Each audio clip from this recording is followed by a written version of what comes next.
In this video, we're going to take you through the fundamentals of squatting. Now, everyone will squat slightly differently. This will depend on their leg length and their hip structure, but the fundamentals of the squat are always the same. So we're going to take you through these now, and then once you know this, you can then figure out the best way for you to squat. The first thing we're going to take a look at is how to brace correctly.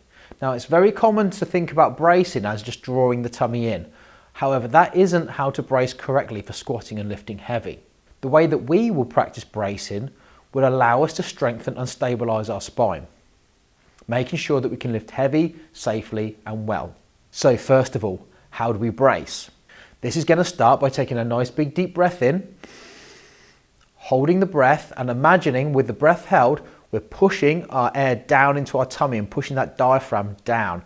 And this is going to make our ribs feel like they're expanding out. Our tummy is going to feel like it's expanding 360. To test if we're doing this correctly, all we need to do is put our fingers on our waist, the space between our ribs and our hip bones. We breathe in, hold the breath and brace down. And you'll feel firm pressure around your midline. That is a brace. Then to increase this brace when we're lifting extremely heavy, we can practice drawing up as if we're trying to stop ourselves from going to the toilet.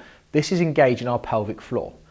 Doing these two together create an extremely strong brace, as you can't hyperextend or flex your spine. It locks you into a very, very good neutral position. And this is crucial for when we're doing a lot of squatting and deadlifting. Now that's the brace taken care of. The next thing we need to look at is foot position. A great way to figure out what foot position we need to be in is to simply jump up into the air and then let your legs land and then see which way your feet are pointing and how far they are out. For me, I'll do that now. And you'll see looking down, I've got a nice 45-degree toe position, just about shoulder width apart. That's a starting position for me. I may need to go out slightly wider or narrower, but I'll figure that out once I've started squatting a few times. So now I've got a rough position for my feet. I know how to brace. The next thing I need to do is find midfoot, because we don't want to be all in the heels, like we're going to fall backwards, and we certainly don't want to be all in the toes, like we're going to lose balance and fall forwards. So to find midfoot, again, we'll just jump up, land in our position. We've got our foot position set. From here, I'm just going to gently lean forwards until I feel my toes gripping.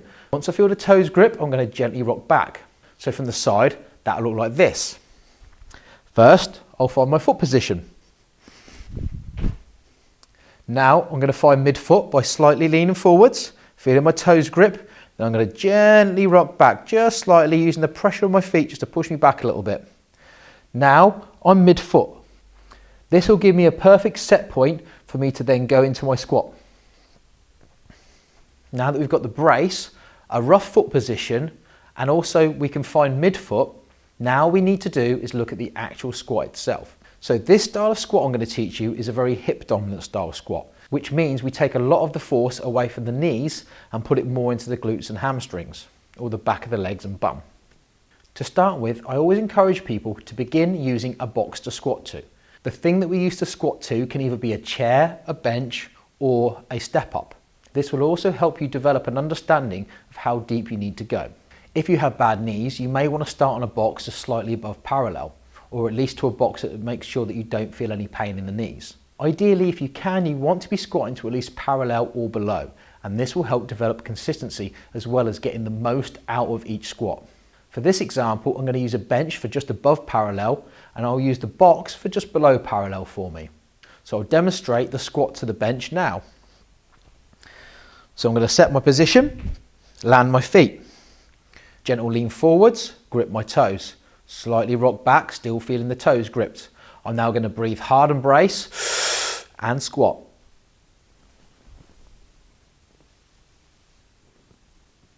As I went through the rep, you'll notice that I kept my knees apart. I didn't let them cave in. That is something that you want to focus on. We don't want our knees caving in. So again, as I breathe in and brace, I push my hips back. I now open the hips up, keeping the knees wide, pushing the knees out. They want to come in, but I'm pushing them out the whole time. I touch my bum to the box, and then from there, I drive down in the ground, keeping my bum squeezed, pushing down through the floor until I stand back up again. From the side, it will look like this. Foot position. Sort my toes out. Gentle lean forwards, toes grip, rock back. From here, I'm going to breathe in and brace.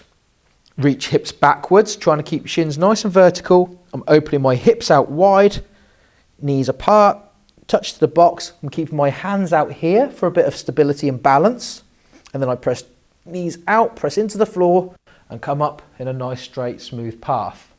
What we don't want to do when we're at the bottom is cave forwards. If you feel like you're going to cave forwards, don't go quite so low down.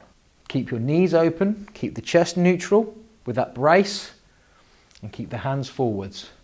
Once we've practiced this technique a few times, we can then begin loading it up, doing an exercise called the goblet squat, where we either hold a dumbbell or a kettlebell in a front racked position.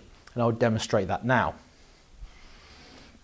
So I've got my dumbbell here, holding it in close to me. You can see I'm just holding palms underneath, taking the weight, fingers around the top to hold it steady. From here, I've got my foot position. I lean gently forwards, feel the toes grip, come back slightly. I breathe in and brace. Hips back, knees apart. Touch the box, press down, come back up again. 1 rep done. I'll show you that from the side now. Foot position, toes out, slightly lean forwards, feel them grip, gently rock back slightly, mid-foot. I breathe in hard and brace. I reach hips back, open the knees, pushing the hips open, knees apart. I touch the box, braced, push down into the floor and hips back under. 1 rep complete. Once you've got this form down, you can then stitch them together to become more fluid. You'll notice that you can actually increase or decrease the amount of pressure you brace with. And what this will do is it will allow you to put less brace in for light things and more bracing in for heavier things. So what I've just taken you through is the hip dominant goblet squat, which will help reduce any knee discomfort that you may experience when you're squatting. See you in the next video.